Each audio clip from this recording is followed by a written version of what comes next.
What's up? We are here. It is Saturday. It is week 1 of college football, and we are pumped up. Lauren Jabari here with Mark Zinno. Zinno, how are you today? Happy Saturday. No, Merry Christmas. I mean, Happy New Year, whatever holiday you want to pick. It's all rolled into one. Thank God we're back because I can't stand to have to make another baseball pick. Let's go. I know, seriously. Let's go. It is college football, and I'm here with the Pickswise lead college football analyst. I am so excited to be graced by your presence, Zinno, because you and I are going to be here every single Saturday breaking down college football, our picks, best bets. We'll have guests on, and we'll get it all going. But this is just the first of many weeks to come this fall, and I cannot even wait. Before we get started, obviously news yesterday that the college football playoff is officially expanding to 12 teams. It could start as early as 2024.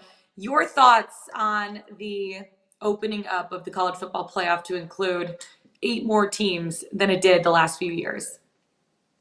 Hate it. Not going to lie. I was never in favor of expansion. I thought 4 teams was fine. I am somebody who, lives by the laws of supply and demand. If you Yeah. give too many of anything, people don't need it anymore. There's just, I get it. Look, the money is just way too much to turn down.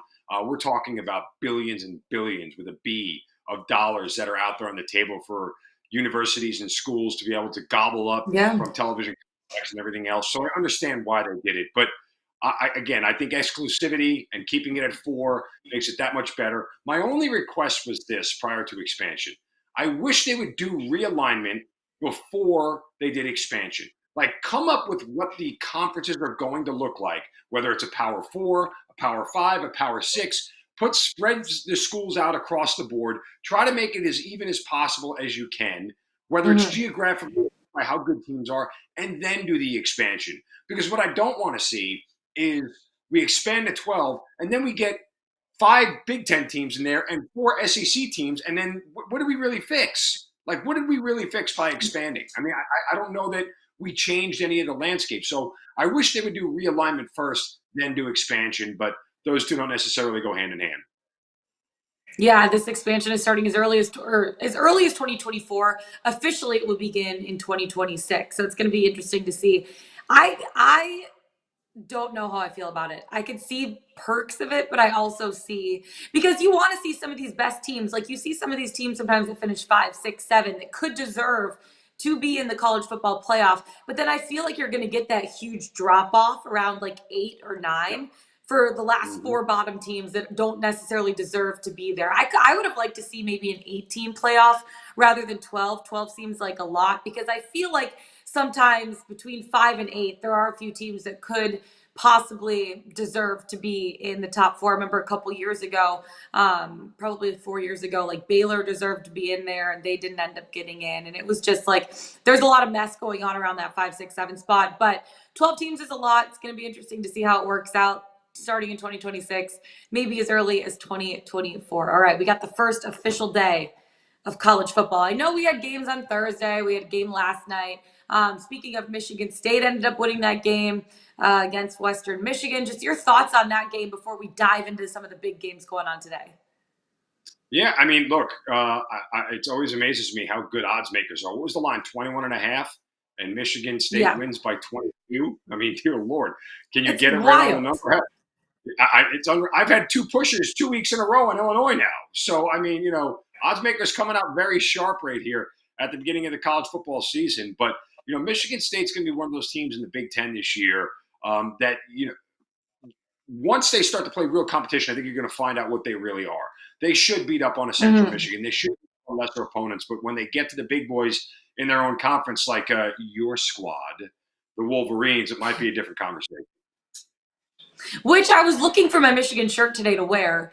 I have no clue where it is. I feel like I lost it Wow, or something. It like just disappeared out of nowhere. Yes, it disappeared out of thin you are. air. My one like game day shirt, and I wanted to wear it for the show Yeah, today. You know what? the We'll be three, back. We'll the be three better than quarter ever free next deal. week.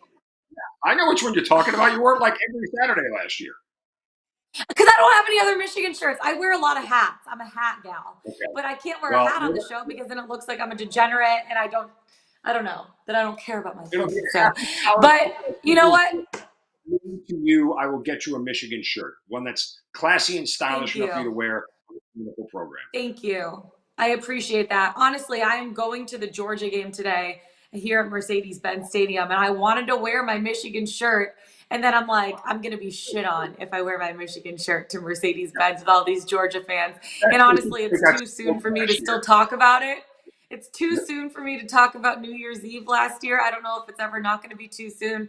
Give it a full year. So maybe I'm not going to subject myself to that kind of criticism, but it's okay. Michigan playing at noon today against Colorado State. We're going to get into that game in a second. First of all, let's talk about the big game of today. We have Notre Dame playing at the Horseshoe against Ohio State. My dad, mom, and both my brothers are at that game. I really wanted to go. I feel kind of left out. But I'm excited to see what Marcus Freeman can do going up against his alma mater that he played for 4 seasons, that his dad was an usher in. His dad was an usher at the Horseshoe back in the 1950s. And now he's going up against his team. CJ Stroud coming into this season, the favorite for the Heisman Trophy. His performance in this game, I think, is going to leave a lasting impact for a ton of Heisman voters, which, by the way, we're going to have Dave Miller on in a little bit to talk about what he's seeing for the Heisman Trophy this year and how he votes, because he is a Heisman Trophy voter. But going over this game, Zeno, I know my pick for this game. I'll let you go through yours first, and then I'll go through mine. But I'm really excited, and I think this game is going to be a lot closer than what people are expecting at this point. Well, to that end, the odds are what they are for a reason. It's a 17.5-point spread because Ohio State is 17. Well, now it's at 15.5. Now Good. It's at 15.5. Good. I'm glad the public is running to bet on Notre Dame at this point in time. Ohio State's going to crush this team. I don't think Notre Dame stands a chance. Ohio State is the best offense in the country. And they may put up 35, 40 points in the first half. The best play in this game is the Ohio State team total over. I think it's at 38.5. And anytime you get an Ohio State team total that is under 40, it's like an auto bet on the over for me. So they're going to score. This Notre Dame team is in a little bit of a state of transition. I don't think, as good as Marcus Freeman is as a sort of motivator and collaborator, what we saw from him last year, I don't think he's as good an X's and O's guy as Brian Kelly is. And that's really what separated Brian Kelly from other folks when it comes to head coaching, is because he knew how to scheme. He knew how to coach. And we'll find out if Marcus Freeman knows all that. But I'm not betting against Ohio State in the Horseshoe. They are the better team by a wide margin. I think Notre Dame was highly overranked this year in the initial AP poll, putting them at 5. Ohio State is going to win and cover this game handily. I honestly am betting Notre Dame plus 17.5 because I feel like people are overlooking, like, Notre Dame's offense, I feel like, is pretty good. I'm not taking away anything from Georgia's offense because they're going to put up points. They are so extremely talented. They lost 5 defensive players in the first round of the NFL draft. I know they have good veterans stepping up. I know they have experience, but I think it might take a second for their offense to gel. In no way do I think Notre Dame's going to win this game. But I really like taking Notre Dame with the points. They're going up. Georgia's going up against Notre Dame defense that is top 15 or maybe top 10 in the country. Marcus Freeman being that defensive guy. And the Buckeyes have all of the pressure on them at this point. Crazier things have happened. It's college football. Notre Dame is a talented football team. Tyler Buchner is dynamic. He's running an offense that Ohio State might not necessarily be prepared for. And I really like Notre Dame's offensive line. They have the speed to give Ohio State a few problems. And I feel like the skill players could kind of stick with the Buckeyes early, and the O-line could wear them down late. Defensively, Notre Dame is 100% going to give up yards. Everyone gives up yards to Georgia. It's Georgia, especially with guys like, or did I say, oh my gosh, sorry, I just hit my thing. Did I say Georgia? I meant Ohio State. Oh my gosh, I'm already getting your mind. because we're talking about Georgia. But I'm with you. I know especially with guys. I know, we all know they're both red teams. They're both really good at what they do. Anyways, defensively, Notre Dame is going to 100% give up yards to Ohio State. Oh, everyone gives up yards to Ohio State. You have CJ Stroud, you have Jackson Smith and Jigba. They're going to keep Notre Dame guessing. But I think that this game is going to be a 60-minute battle. And to be honest with you, I think it's going to be a lot closer than what people think. I think that Ohio State's defense might take a second to gel. Notre Dame could maybe take advantage of that and at least cover the spread. I don't think by any means they're going to be winning this game. Ohio State is definitely going to be winning this game. But I don't think it's going to be as much of a blowout as people think. I would not go any lower than the 15.5 that it is right now. If people continue to bet Notre Dame, obviously that line is going to shift. I feel way more comfortable having it at 17 and a half. That extra 2 points makes me feel really good. But it's going to be interesting to see what they're going to be able to do in the first game of the season. Maybe this is a little bit of a heart bet for me because obviously I'm a Notre Dame fan. But at the same time, I don't think people are giving Notre Dame enough respect for the talent that they do have on the offensive side of the ball. And then defensively, I still think that they're pretty good. But a lot of this has to do with Notre Dame's O-line and the fact that I keep saying Georgia, Ohio State's defense is still gelling here. We'll see how it goes. Keeping my fingers crossed for this one. That's going to be a fun 7:30 p.m. Eastern time game. Now that I guess I'm really excited to talk about Georgia because I'm here in the state of Georgia. The game's being played right down the road at Mercedes-Benz Stadium. Oregon is in town taking on the Dogs. The total right now, it's going to be, I think it's set at 54 and a half. Spread at 16 and a half. Feel about this one because this one I feel like Georgia is going to absolutely run Oregon out of the park. We're on opposite sides again here, and I got it at 17 and a half because of the line, but I like Oregon to keep this game close. There's a couple of reasons why. I think Georgia will win, obviously, but Oregon can keep this close. Look, a couple of things have happened for Georgia. They've rolled over their running back room. Kenny McIntosh, Kendall Milton are going to be very good. But Georgia, historically, in the beginning of the year, has been more run-heavy than pass-heavy. Despite the fact that Stetson, who won a national title last year, is coming back with an All-American tight end in Brock Bowers, they're still going to be more run-heavy today than pass-heavy. Why? Because Kirby Smart is not going to allow his team to beat themselves in the opener. Furthermore, he's going up against Georgia is against former defensive coordinator Dan Lanning, who's now the coach at Oregon. Kirby is not going to run it up on Dan Lanning, on his former assistant. So unless Georgia sprints out to like a 28-3 lead at halftime, they are not going to end up being able to score enough points and keep Oregon out of the end zone. Mm-hmm. Remember, Georgia's defense last year was all world. They lost 7 starters to the NFL. They're going to be very good again. 5 in the first round. They're not going to be as good as they were last year. They'll be very good, but this is an Oregon offense now that is shifting a little bit. They will be more physical up front. They'll focus on the run more. The pace will be grind down a lot more than typically what you see from an Oregon game. And Oregon can do enough to score here. They get Bo Nix at quarterback, and this is a scenario where this is a young man who knows the Georgia defense well. Remember, last year, Bo Nix, when he was at Auburn, had Georgia in a 17-3 game time and throwing for 220 yards in that game. So it's not like he is afraid or is unaware of what a Georgia defense looks like. I think that plays in Oregon's favor. They stay within 17 and a half today. Yeah, I think that this game is going to be really fun. I'm actually going to be going there to that game in a little bit, so I cannot wait for that. But obviously, you mentioned it. The big narrative of this game is the Ducks are led by Dan Lanning, who was the Georgia defensive coordinator for the last 3 years. I think he should be able to prepare his team for Georgia schemes, but you cannot prepare for a team with the speed and the raw talent that Georgia has. And I know they lost a ton of players. You said it, 7 defensive guys, 5 defenders drafted in the first round. They still have a good amount of depth to be good. I actually am leaning towards the over in this spot. I got it at 54. It's now at 54 and a half. But I think they might even be better offensively this season with Stetson Bennett at quarterback, 3 of the 4 top receiving leaders returning as well. Brock Bowers, who's one of the best tight ends in the country. They have 3 players right now on the preseason Mackey Award list. And I think that's going to be tough for any school to be able to defend. I know they lost 2 key running backs last year, but they kind of use a running by committee approach. Kenny McIntosh is experienced enough, I guess, for the role in this point. And they're going to bully an Oregon defense that doesn't really have the athleticism or the physicality to be able to keep up with the Georgia offense. There's a lot of attention that's going to be on the coaching change in Eugene. They also have their 3rd offensive coordinator in the last 4 years in Kenny Dillingham. Bo Nix transferred from Auburn. He's probably going to have the edge over Ty Thompson. Oregon O-line is solid, so whoever lines up behind him is going to be okay. But the Ducks need to develop their wide receiver weapons and their running back weapons. They have some good players that they added in the transfer portal. I think they're going to have a dynamic offense, but I don't know if they're necessarily going to go off in game 1. I think they're going to be able to do enough to at least push the total over while the Georgia defense is still gelling a little bit here in game 1.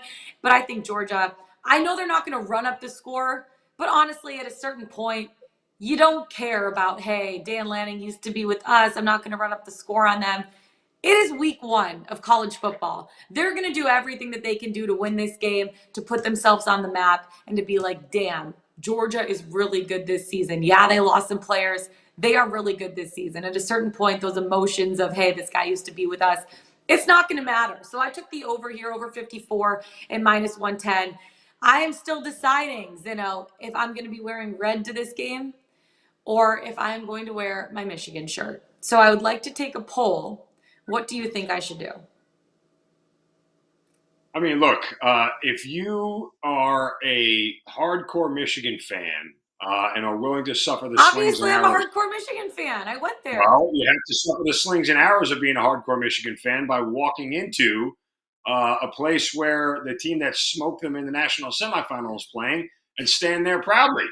So you can do that, or you can kind of be a chicken and just wear a Georgia T-shirt and blend in with everybody else. Or I could just wear red and not necessarily even a Georgia t-shirt, be kind of Oh, neutral. that's true. Because I feel like I I have mean, to root for Georgia if I'm going to the game with all my Georgia friends. You know what I mean? J-Bar, I if I don't were know. you, I'm I just would rooting for the plan. over. Yeah, Let's hit I the would over, plan. baby. I'm rooting for the over. That's what you do. Just go in fashion and you'll be Uh, fine. yeah. Okay. I'll do that. I'll do that. Okay. Next game. Speaking of Michigan, Colorado State taking on Michigan at the Big House. I'm looking at the first half spread here because the total spread is just way too much for me to be able to handle in a game like this. Right now it's set at 30 and a half. For the first half, it's 18 and a half. And I really like this. But when you look at this game, Colorado State taking on the Wolverines, what are you seeing? How are you betting this one? It's a pass for me. Tough to get a feel on this. Yeah. I don't know what Michigan is going to be. Like, we didn't see a Michigan team. Every Michigan team we saw prior to last year always had a hole, always stumbled, always faltered. And last year, that wasn't that team. They were predicated on a great Yeah. defense, a great defensive player. He is now gone. Is that defense going to be the same? And at quarterback, oh my God, how many questions can we have at quarterback? Is there going to be any carryover, any consistency from last year to this year offensively? I need a Yeah. couple of games under my belt to really get a feel for Michigan. I like where your head is in reference to the first half, because what you're saying here is that Michigan can hold Colorado State to a field goal or no points in the first half and be up 21-0, right? Or Yeah. 21-3 or 24-3 is where you need to really be in that range to cover this number. So that's what you're trusting. I don't think it's a bad play because, again, I expect the defense to be good. I don't know if it would be as good as last year's defense, but a pass on this one for me. I need to see a little bit more from Michigan before I really can get into them. Yeah, to be honest with you, I think Michigan is going to be 11-0 going into the game against Ohio State at the end of the season. Their schedule is not very difficult this year. I would take their over win total as well, to be honest with you. And so did Jared. Jared's on my side with this one too. Their schedule isn't very tough this year. You look at a team like Colorado State, the Jay Noble era begins for Colorado State today. It's the second all-time meeting between these two teams. Wolverines led the Big Ten in scoring defense last year. They only allowed 16.1 points per game. And Michigan's passing defense was elite. I know they lost a lot of talent to the NFL. They're still going to be strong again on the defensive side. And then you look at the offense. They're extremely talented. They finished top 3 in the Big Ten last year in total offense and scoring offense last season. They led the conference in rushing with more than 210 yards per game, which is averaging to about 5.2 yards per carry. Michigan O-line is absolutely freaking elite. They only allowed 14 sacks, and they're returning their core group this year. Blake Corum, Donovan Edwards leading the team's running game. Cade McNamara starting game 1. Apparently, J.J. McCarthy starting game 2. Cade is efficient and effective last season. J.J., former 5-star recruit, dual threat capability for me. The Colorado State defense allowed almost 4 times as many touchdown passes as interceptions in 2021. The Rams have lost 22 straight games against top 25 opponents. I feel like this is a game where Michigan's going to run up the score early and then maybe start playing some of their backups for some of these positions. That's why I don't like the full 30 and a half for the full game spread. If I knew that they were playing all of their starters the whole game, I would take 30 and a half, but I feel more comfortable that they're going to get their starters some reps here, at least in the first half through 3 quarters. 18 and a half seems pretty good to me, especially being at home. First game of the season. They're going to want to come out. Obviously, they ended on a bad note last year against Georgia. They have that bad taste in their mouth. They're ready to come back and absolutely dominate. One more game to talk about before we bring in Dave. We have Cincy taking on Arkansas in this one. The spread, it's at 6.5. I got it at 6 last night. How do you feel about this Arkansas game right now? Well, sneak peek. This is my play of the day. I have been on this pick for about 2.5 months now since lines were posted. You mentioned bullying earlier. That's exactly what Arkansas is going to do to Cincinnati. They're going to flat out bully them. Let's just look from a pure size standpoint. The Mm-hmm. average offensive line, the average offensive line member for Arkansas weighs about 310 pounds. The defensive line for Cincinnati weighs 271. Who's going to win that battle up front? It's going to be all Arkansas. Sam Pittman, the head coach of Yeah. Arkansas, is a monster in the trenches. It's where he lives. They're going to be able to push this team around, similar to what Alabama did to Cincinnati 8 months ago in the national semifinal. This game is going to be ugly for Cincinnati. They've turned over a whole bunch of players on defense. It's a new quarterback on offense. I know Luke Fickell is a great coach, and he'll have this team prepared. But this is the difference between Power Five and Group of Five, and it's going to be all Arkansas Power Five today. Love the Razorbacks. Woo pig. I know. Woo pig suey. Honestly, this is my play of the day too. So we are on the same page when it comes to that. I'll give my cap in a little bit because we have Dave Miller waiting in the wigs to come on to talk a little Heisman Trophy. He's a Heisman Trophy voter. Let's bring him on. Dave Miller, how the heck are you? Happy Saturday. Happy week 1. Happy Christmas morning. How are we feeling heading into today? I'm feeling fantastic. Thanks a lot for having me on. This is just, it's glorious. I always say the off season is very long. This one felt the longest, of course. I don't know. Maybe it's because I'm getting older, Of course. but yeah, it's fantastic. Hey, don't age yourself, okay? You got a lot of life left in you. And speaking of life, CJ Stroud has a lot of life left in him this season. He's the favorite right now to win the Heisman Trophy. How much emphasis, as a Heisman Trophy voter, are you placing on this game against Notre Dame? Does he have to have an incredible performance? Because if he does, no one's really going to catch him for weeks after this. Well, certainly, this is a marquee matchup, and you look at some of the rest of Ohio State's games moving forward outside of Michigan, there's probably not going to be another standout game. Prime time, obviously. I try not to put too much emphasis on that. I mean, if we look back, there's been a lot of September Heisman winners. You know what I mean? We've crowned Heisman winners in September in the past, so not too much emphasis. It is interesting, though, because if you look at this game, all the weapons that CJ Stroud has, fantastic. We're talking about them putting up potentially 50 points per game. But this is a Notre Dame team now with a better defensive line and a better offensive line. So while I think Ohio State eventually pushes forward the final 30 minutes of the game, I think Ohio State wins in the second half. This could be a muddied first half game. I think if Notre Dame can weather the storm and keep the offense off the field, I think Notre Dame can, quote unquote, win the first half, maybe be down by 6 or something. But if you look at all the weapons, I just don't think Notre Dame has enough to compete. And I think CJ Stroud's going to be Yeah. surrounded, whether it's Travion Henderson or his bevy of 5-star wideouts. CJ Stroud is focused on this game. They're hungry. Look at the comeback in the Rose Bowl last year. They are squarely focused on winning a national title, and they know this is their moment. Yeah. Sorry, Zinal, can I ask one more question? Do you think Notre Dame's going to cover the spread in this game? Because that's one of my best bets is Notre Dame plus 17.5. So throughout the offseason, this felt like a 41-17 Ohio State type of game. But I really think now, look, Jim Knowles, probably the best coordinator hire of the offseason. I think eventually he's going to get that Ohio State defense rolling. But again, this is a Notre Dame. If you look at the last couple of years of the Kelly tenure, he's recruited very well. Freeman continued that this past offseason. So I think in the trenches now, Notre Dame center is dealing with a bum ankle. But I just don't know if Ohio State can get enough pressure on Tyler Buckner. And so I think it could be a close one. Ultimately, I do think Ohio State covers, kind of like a backdoor cover, but I don't feel as strongly about it as I did say a month ago. Mm-hmm.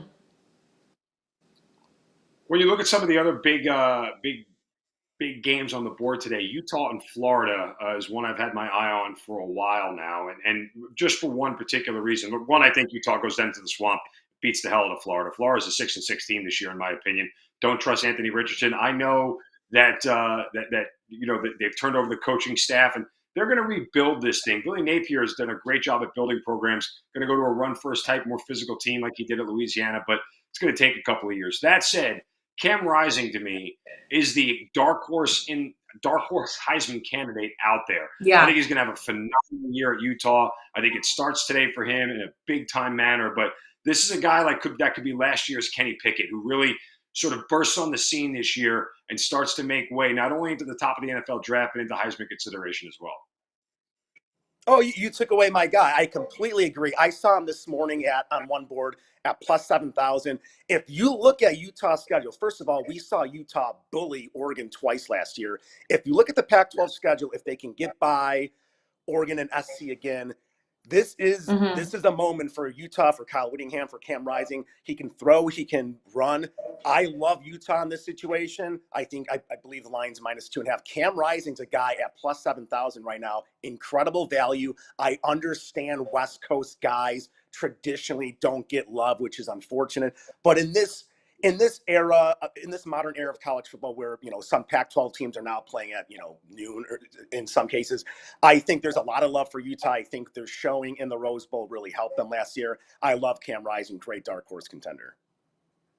Yeah, when you're watching some of these games, I'm just so interested. Like, what do you look for every week with some of these players in terms of who you're going to vote for the Heisman Trophy? Because, like, do you look for specific things? Like, are you looking at mostly quarterbacks? Are you looking at mostly wideouts? Like how are you making your decisions week by week?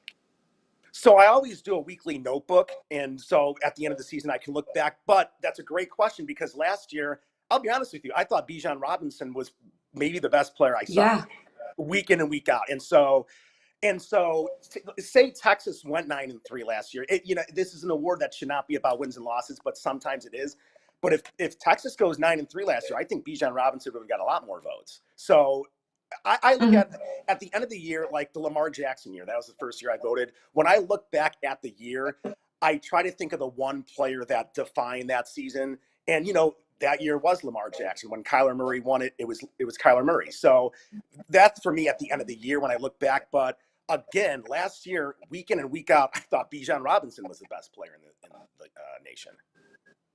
Yeah. Zeno, one more on that. Do you think Quinn Ewers is going to be the saving grace for that team?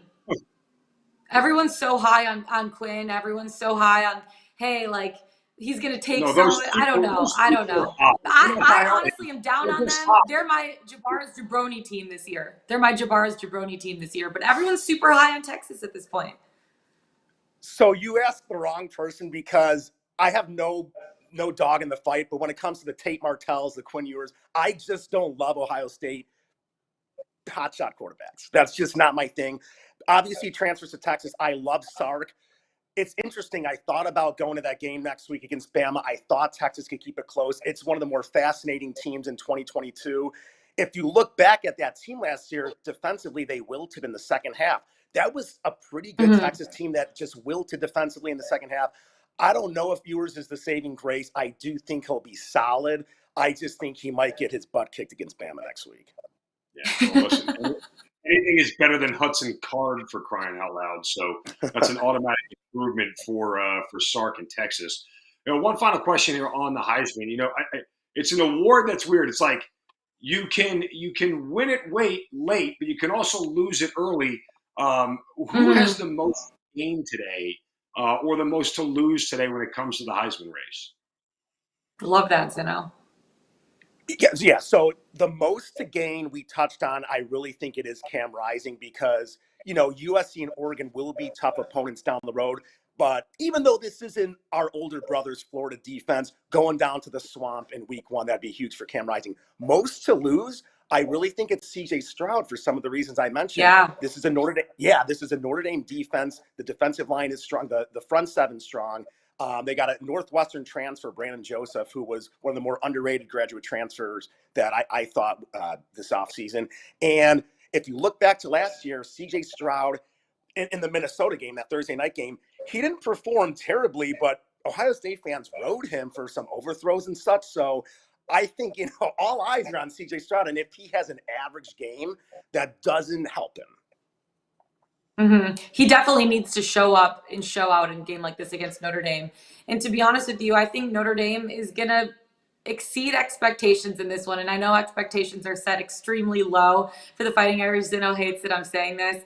This might come a little bit, Dave, from my fandom. My dad and both brothers went to Notre Dame. I almost went there, and I ended up going to Michigan instead. So, you know what? Also, are you a Lions fan? Oh my God, since 1989. And I'm from Chicago, which is Yes. insane. Yes. Oh my God, no way. Well, honestly, what are your just really quick side note? What are your thoughts on Mr. Campbell and his head coach? I'm obsessed with the guy, and I think this team has 10 wins in their arsenal this year. I'll go 9-8. I'll go 9-8, and you have to beat the right NFC teams to get that seventh wild card. But you look at the schedule; it's set up beautifully, and there's talent on this roster. I am a pragmatic Lions fan. I'm a realist. Let's I see go. 9 to 10 wins. Okay. I do too. I bet they're over win total. I love it. I'm from Detroit originally, so like I'm a diehard Lions fan as well. They haven't won the division since I've lived, basically. They won the division back in 1993. Not saying they're going to do it this year, but again. Also, fun fact for you guys, because we were talking about Quinn Ewers. My dad literally just texted me, and they're at Ohio State right now. They're going to that Notre Dame Ohio State game. My dad just said, just passed a guy wearing an Ewers jersey. Hilarious.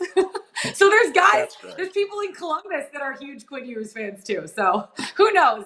The Texas fandom is spread large and wide. But Dave, we so appreciate you coming on. Best of luck watching the games today. Thank you for giving us some insight into how you vote for the Heisman Trophy.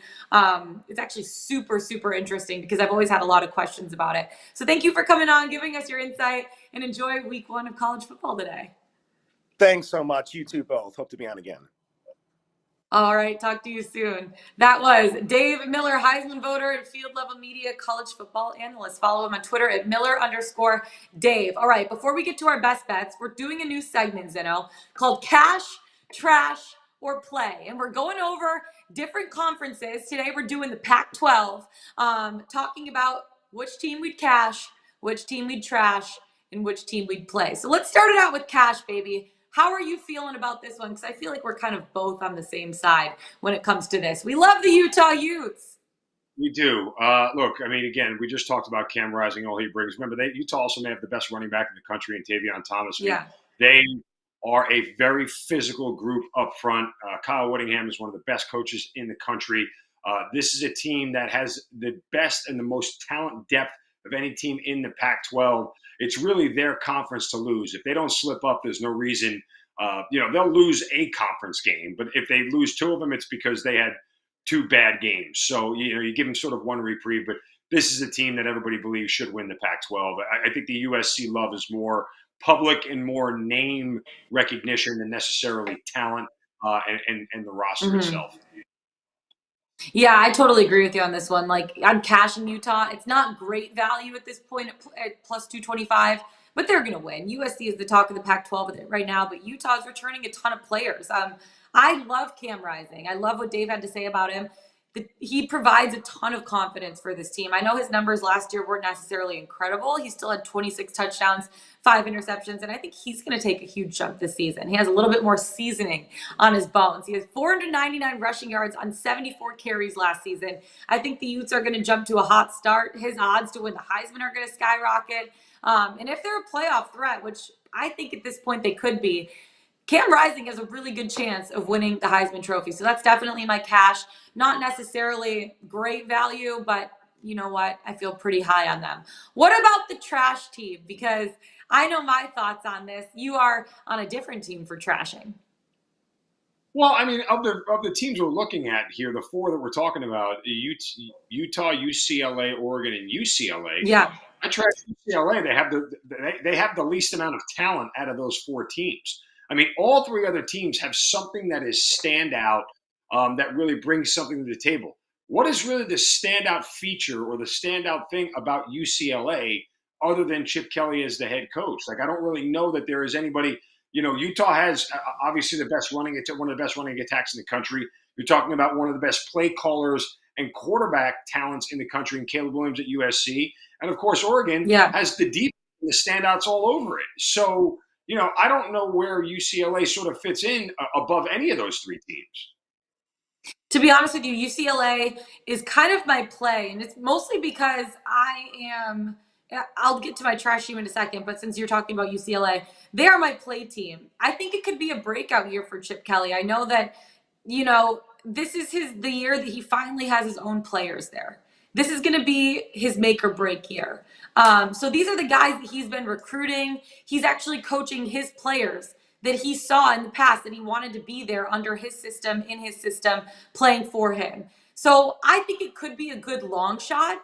That's why I'm playing it, not necessarily because I'm like, wow, they have the best talent to be able to beat the USCs and the Utahs of the world. But at the same time, it is a guy like Chip Kelly who finally has his players playing in his system. And I'm just really excited to see what they're able to do. My trash team, and it's just because I like talking crap and whatever, is USC at this point. I know their offense is going to be incredible. Lincoln Riley is going to be a great head coach for them. Having Caleb Williams and Jordan Addison playing together, it's a great 1-2 punch. They're still soft on defense. They're going to score points. But the last time that we saw their defense, they were giving up 60-plus points to, guess what? UCLA.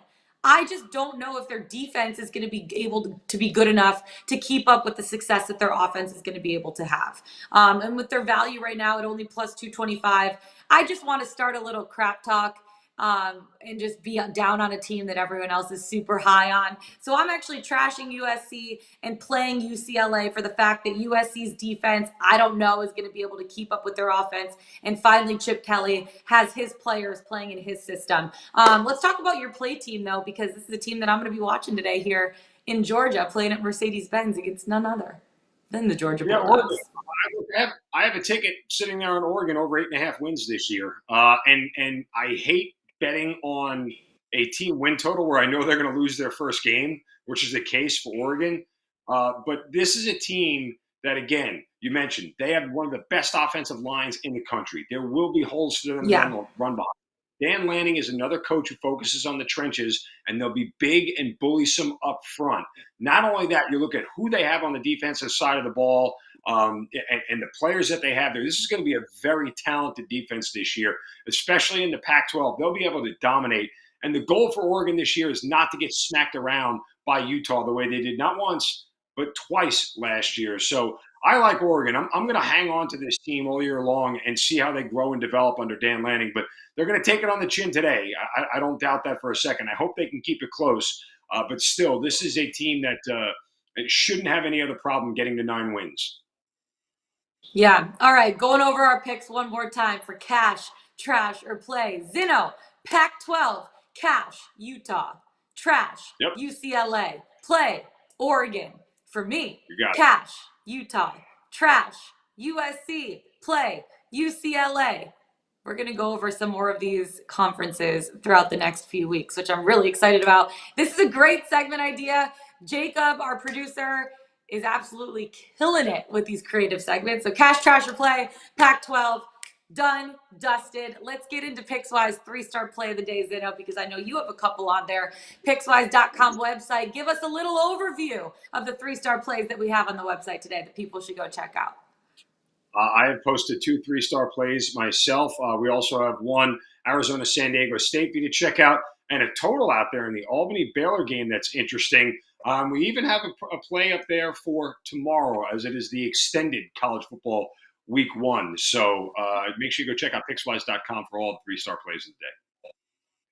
You'll love to see it. Pickswise.com. Gotta win yourself some money. Go check it out. We got lots of 3-star plays. Speaking of 3-star plays, we got a couple we're talking about on the show. One of them you already mentioned. I'll go through it. It's my Arkansas play. You can still find it at 6. On FanDuel, it's listed at 6.5, but I found Arkansas laying 6 points in this one.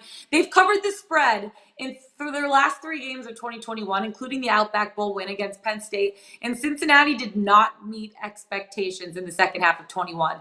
3-5 against the spread from mid-October to New Year's Eve. Arkansas returning 4 O-linemen and 101 career starts up front. Let me say that again. 4 O-linemen and 101 career starts up front. This is huge for a team that's rushed for more yards per game than it passed for. They rushed for 228 yards per game last season and only passed for 214 yards last season. That is massive. Sam Pittman, like you said, Zeno, has made his living on the O-line, has found the team's success that way. And KJ Jefferson, starting under center with 21 games of experience, 34 total touchdowns. I know he's not a huge play rusher, but he did lead Arkansas last season with 664 rushing yards. That's averaging 4.5 yards per rush. The other two rushers each had more than 570 yards. They're returning. That's going to be big for the team. Then you look at a team like Cincinnati. They replaced its 2 top linemen and top 3 tackles. They're also replaced the best cornerback duo in the country in 2021. They are rebuilding their defense, which I really think it is going to come together quickly for them, but not necessarily quickly for game one. Replacing those guys while going up against a team that went 500 in the SEC last year, it's going to be a tall task, a tall glass of water to handle, and I don't know if they're going to be chugging that water fast enough to be able to cover the spread. So give me the Arkansas, laying the points, laying 6 in this one. Woo! Pig Suey. Let's go, baby. Who's your play of the day? Woo Pig. That is certainly one of them I have up on the site. The other one, I am going to the Utah Utes, traveling to the swamp to take on Florida, laying 2.5, depending on where you shopped around, what you got. Look, here's the thing, okay? Utah is just flat out better than Florida. Billy Napier takes over with the Gators, and he's going to make this team more physical, but they're just not there yet. They don't have the talent. Anthony Richardson, the quarterback last year, threw just 64 passes, 6 touchdowns, 5 interceptions. A lot of questions surrounding that offense, even more questions surrounding the Florida defense. And Utah's defense is just flat out better. This is a defense last year that was top 40 in 3 major statistical categories, including points allowed, yards allowed, and rushing yards allowed. Offensively for Utah, Cam Rising, we've talked enough about him, his potential Heisman candidacy this year. But Tavion Thomas, the best running back in the country, will be a top 10 draft pick coming out this year. They are going to push Florida around from start to finish. People talk about how hard it is to win in the swamp. Not when you're this much more talented of a team than Utah is than Florida at this point in time. A very short number. The Utah Utes roll down in the swamp today. Billy Napier gets a warm, ugly welcome in the swamp for the Gators today. You really drug that one out. Warm, ugly welcome. It's going to be warm. It's always warm in the swamp. I wanted to hold the emotional. I mean, I felt the build. I felt the emotional build. It was great. That's it for us today. I'm so excited. Week 1 is here, guys. First game starting in about an hour and 18 minutes, if my math is correct. Cannot even wait for it. That's Mark Zeno. I'm Lauren Javara. Check out the 3-star plays on the Pickswise.com website. Guys, we don't have a show tomorrow. We don't have a show Monday, but we will see you on Tuesday. Have a great rest of your weekend. Enjoy college football week 1. We'll see you Tuesday. Let's get it. Let's bet it.